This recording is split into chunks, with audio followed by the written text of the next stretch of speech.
Hello and welcome to our special show on India-UK trade ties. The UK Trade and Business Secretary Jonathan Reynolds is here in New Delhi to resume talks with Commerce Minister Piyush Goyal. Will we sign a trade deal very soon? Let's find out from the man himself, Jonathan Reynolds. Jonathan Reynolds, thank you very much for joining us here on CNBC-TV18. Great to be here. Give me a sense of how your visit has been and what kind of progress have you made? Well, look, first of all, it is always a real privilege to be in India because for a trade minister like myself, a business and trade minister, the dynamism, the excitement that you feel in India. I know people here are very proud of that, and they're right to be proud, because this always feels like a place of significance where really exciting things are happening. So it's nice to be here, but as well as that, to resume talks on the UK-India FTA and bilateral investment treaty with my great friend, Minister Goyal, who is a superb host, has been very exciting. I can honestly say it has, I think, exceeded expectations on both sides. These are big agreements. There's a lot to be gained when you get them right. So you have to get them right. And I know there's always questions about timescale, but I think what we've been able to do today, and frankly what the change of government has meant in the UK for the platform we can offer you, makes this such an exciting negotiation. But it also, this is a substantial agreement if we get it right. But as well as that, for us, it's a chance, I think, for a whole new phase of UK-India relationships, a new partnership for the future. I am personally very excited by that. Right. Give us a sense of how is the Starmer government's approach to this trade deal different from the Sunak government's? A lot of work had already happened. They had concluded negotiations in about 14 out of 26 chapters. How is your approach different? Absolutely. Well, first of all, in trade talks, in trade relationships, personal relationships count a lot more than I think than people perhaps might understand. So it was a privilege to be able to be in India when we were in opposition as the Labour Party, to meet for the first time Minister Goyal and say, look, if the Conservative government, the Rishi Sunak government, can do this trade deal and we were to win the election, we'll implement it. You know, we want to give you that space to get it done. Now, unfortunately, they couldn't get it done, so we promised in that case we'd come back and we would resume it. I think fundamentally what is different on the UK side now is the political stability in the UK is in a much better place. A clear, decisive election result gives you that. We had a few too many prime ministers in a short space of time prior to that election. The second thing is this is a government that's much more open to the rest of the world. So we want to rebuild that relationship with the European Union without getting back into the arguments about being part of the European Union. We want to have a pragmatic level of engagement with China. We're, of course, engaged already with the new US administration. We have great trade talks with the Gulf Cooperation Council. But this deal in particular, I think one that is both of a size and benefit to both countries, and in a complementary way. There are always difficult issues in a trade negotiation, but the natural complementary nature of our two economies is really exciting. So I think we're in a better position to get this done. All right. I would also like to ask you about the UK seeking significant cuts in certain trade sectors. Which would be the priority sectors for you? Look, there's a lot in this negotiation. It covers goods, services, the investment relationship, the flow of people between countries, mobility, not immigration, but business mobility, you know, which is really important to a successful trading relationship.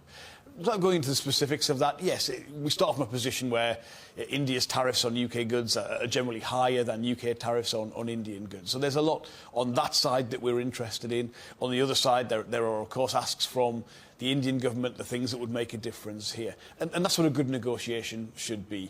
Of course, there are many things that make India such an attractive market for us. I mean, this is a place that appreciates good whiskey. That's always a sign of quality and discerning people in a country. There are whole ranges of other goods. But again, in a way which, when I say complementary, I mean, we have lots of things with demand in each country for, but they're not, the same things.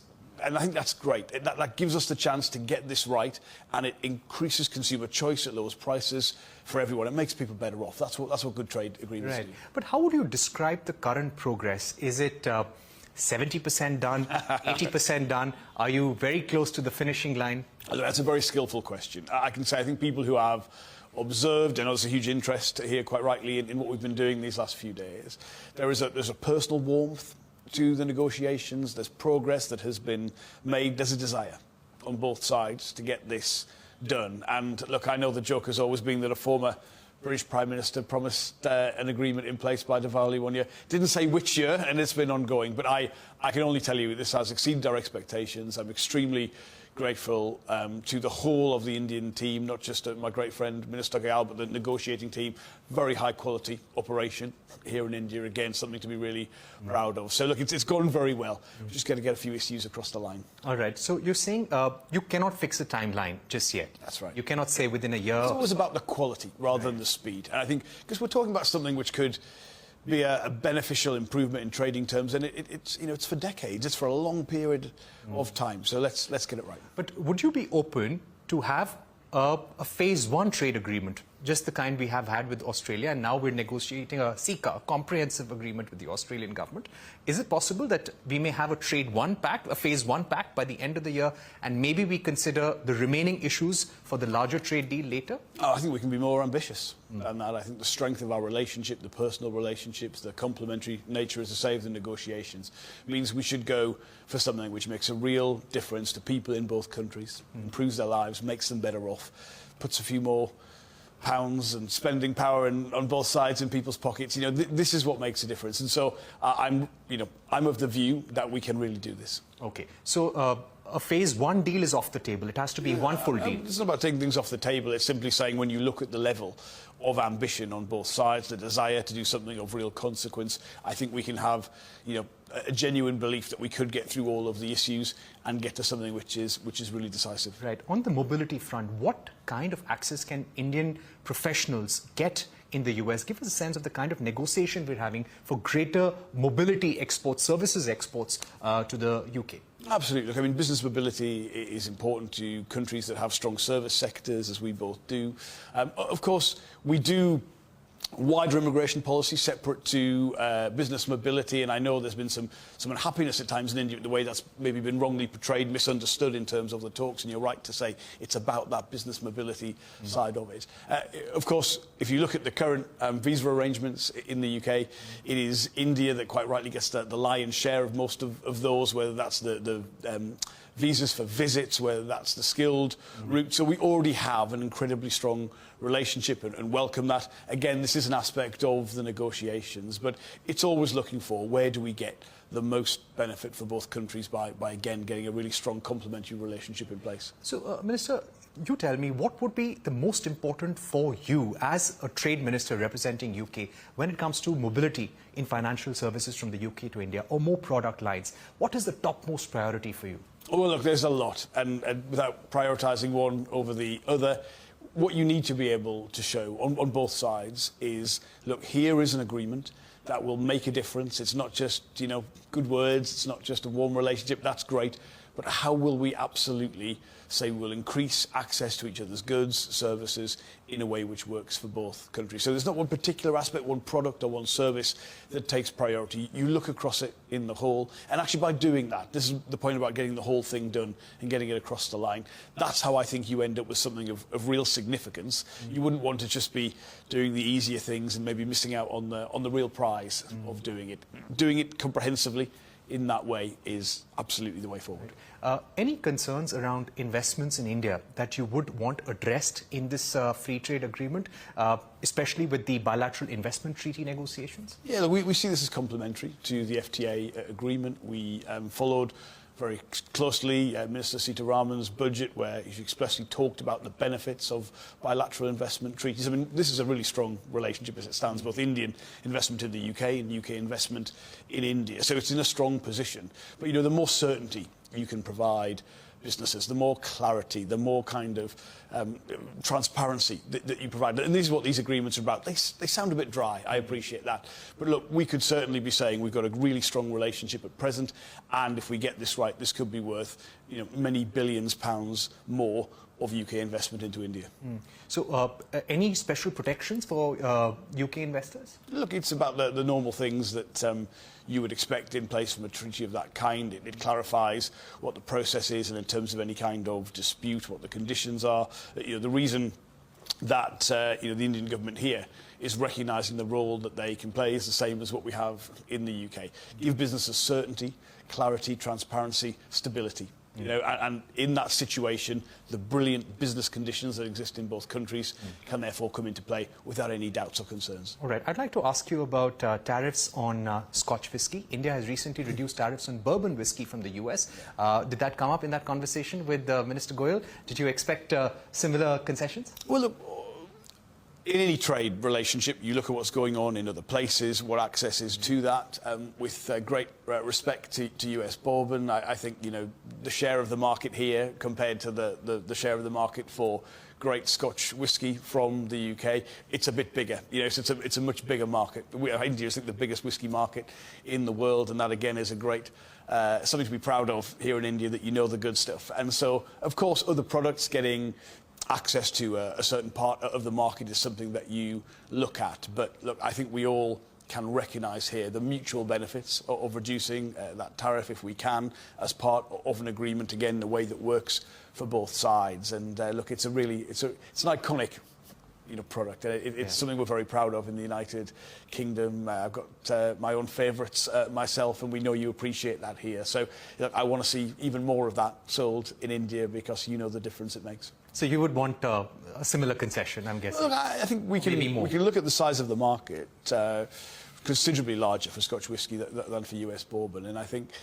you know, because of the demand for that product, again, we're conscious of the relationship across each of the goods sectors in both countries. You know, what's the market access arrangements coming in? But I'm really confident, as part of an effective agreement, we can absolutely get the right market conditions for Scotch whisky. Okay, on cars, we are looking at bringing electric cars into India, getting companies to make in India as well. What's your expectation on automobile? Again, this is an area where incredible collaboration between India and the UK in terms of the sector already. I think it's important. You know, we have a high level of ambitions for the electric vehicle transition in the UK. We want to also, at the same time, make sure our own industry transitions and is a partner to that. I think that relationship, again, can be complementary, because there's different parts of the automotive market, you know, different niches that each country can fulfil. So, of course, that's part of this negotiation. I'd say as well, you know, I see, and the whole of the UK cabinet feels this, India is a real partner on all of the energy transition. I mean, there is really exciting stuff going on here in India in terms of clean energy, in terms of the tech side of that, how that is managed, how the innovation around grids, and how people are going to live their lives in different ways. So, I mean, it's not just EVs as part of the transition. I see closer collaboration being something, again, to get quite excited about. Right. My question on CBAM. There is a bit of concern on the Indian side that what is the point of an FTA if we are also going to be exposed to the CBAM? Can India get a carve-out? Well, look, again, we'll be talking about the whole range of issues you would expect in terms of an agreement like this. We're sensitive to concerns on both sides, sensitive areas as part of that. That is part of the negotiation. But look, the desire on both sides, the desire of both parties, is to increase trade. Right. That's what we want, the mutual benefits that come from it. Minister, just summing up, today we're seeing a slowdown in UK as well.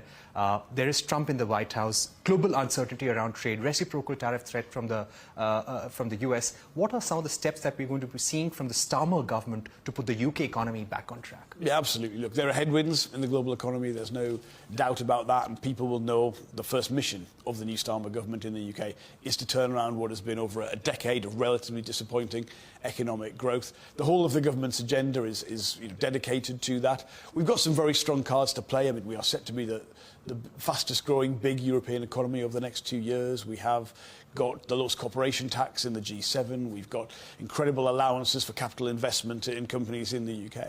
But alongside that political stability, that openness to the rest of the world, this is a government that is dedicating its own political capital to improving the business and investment environment. So that is everything from making our planning system more straightforward and quicker to make decisions.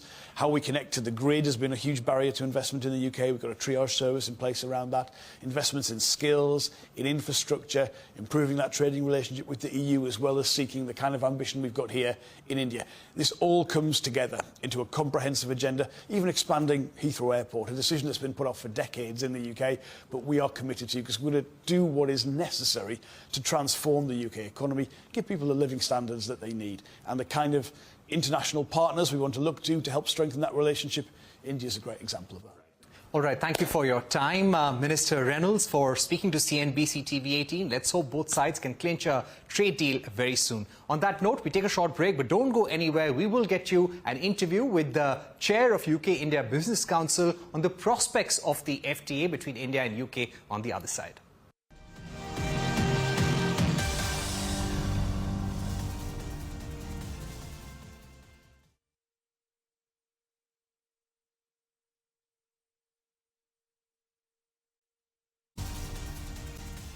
India and UK have resumed trade negotiations on a free trade agreement, and the idea is to double bilateral trade in the next 10 years. Currently, the trade between the two countries is around $20 billion. Joining us right now to speak about the possibility of an early FTA and how this will help India and UK businesses, and also the mobility migration between India and UK is Richard Heald, the chair of UK-India Business Council. Richard, thank you very much for joining us. How hopeful are you of an early trade deal? Well, we've been through this before. We've had conversations before. But actually, I'm slightly more optimistic than I have been. If you look at the momentum into the start of the negotiations, again, resumption, there's been a lot of work that's been put in. The new government started off with the Technology Security Initiative in July. They followed it up with a series of bilateral meetings between ministers in India as well as in the UK. And here we are with Johnny Reynolds flying in, spending 2 days sitting down with the Minister of Commerce and Industry. So I think the music is pretty good. Right. Keeping in mind the current geopolitical and economic environment, what would be the three top asks of the UK industry? Well, I think the ask of the UK industry really haven't changed in terms of wanting a more open access point, looking at certain tariffs, not all, elements of collaboration and cooperation, ease of doing business, which I know isn't part of the FTA, but continued progress on that, as well as elements like BIT, which again isn't part of the FTA, but is part and parcel. Investor protection is an important psychological point as well. So there's a whole package of elements that come into the FTA. Some are in it, some are not. Right. In terms of product lines, could you give us a sense which are the product lines or areas where the UK industry is demanding more market access, both through reduction of tariffs and non-tariff barriers? Well, I don't think demanding is the word that I would use. I think that UK industry wants to get more involved in India. You're talking about collaboration between the fifth and the sixth largest economies in the world. You mentioned $20 billion worth of trade, but I talk about $40 billion worth of trade in goods, services as well. So we do a lot together. Demanding is not the right word. I think collaboration and cooperation is the key takeaway of the FTA, what we're wanting to achieve. And where we're wanting collaboration and cooperation is in those future-focused industries and sectors where the two of us can work together in ways that are mutually beneficial. So you're talking about future areas of technology. Will they be part of the FTA, areas such as artificial intelligence? Yes, I mean, if you look at the, as I said, the TSI, the Technology Security Initiative, those are areas, whether they're specifically mentioned or not, but the chapters will certainly encourage collaboration in those areas. And it's technology, it's drones, it's aerospace and defense, it's low-level satellites. These are areas, quantum, these are areas where we can collaborate in a way that really will make a difference. Right. Speaking about Scotch whisky, reducing tariffs on Scotch whisky has been an ask from the UK industry. India has also been mulling over it. Recently, we reduced tariffs on bourbon whisky coming in from America. Would the UK now want similar concessions? Well, look, I noticed what happened in relation to bourbon whiskey, and obviously that's an interesting development. And we'd hope that similar applications, similar treatment is given to the UK. But let's hope. Let's see what happens. Okay, and what about import of cars into India? Currently, the Indian government has come out with a scheme for manufacturing electric cars in India, whereby a company, if it commits to manufacturing in India and commits $500 million in manufacturing, then they can get an import duty concession from 100% on fully built cars to just 15%. Do you think that is something that will appeal to UK car companies, or what kind of tariff arrangement would you want in the FTA? I think e-mobility is hugely important for both our countries. I mean, both our countries are really focused on achieving net zero targets. So I think that any reduction in tariffs for the encouragement inwards of manufacturing is to be welcomed. And I'm sure the industry in the UK will look at this very carefully to see whether that applies. Which would be the remaining areas? There are 26 chapters in all in this free trade negotiation. A bulk of them, we're told, are completed.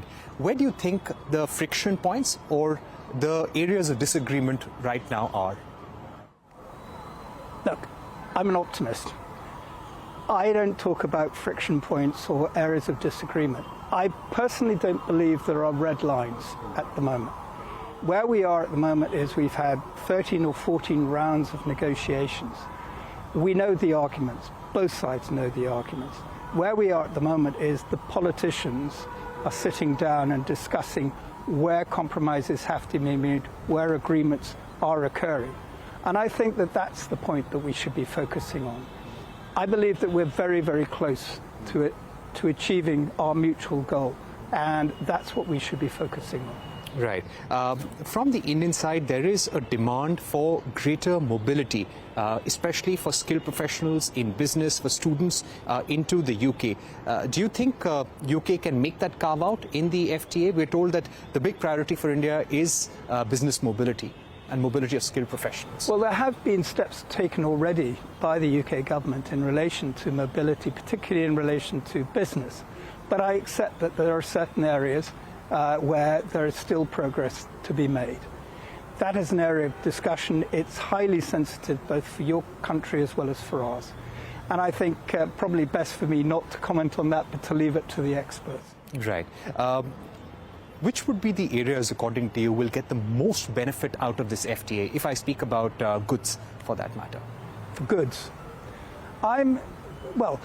the area that I think will get most benefit from this is going to be supply chains. It is not so much you're going to see a stimulus of companies who are already invested here. These are the large companies.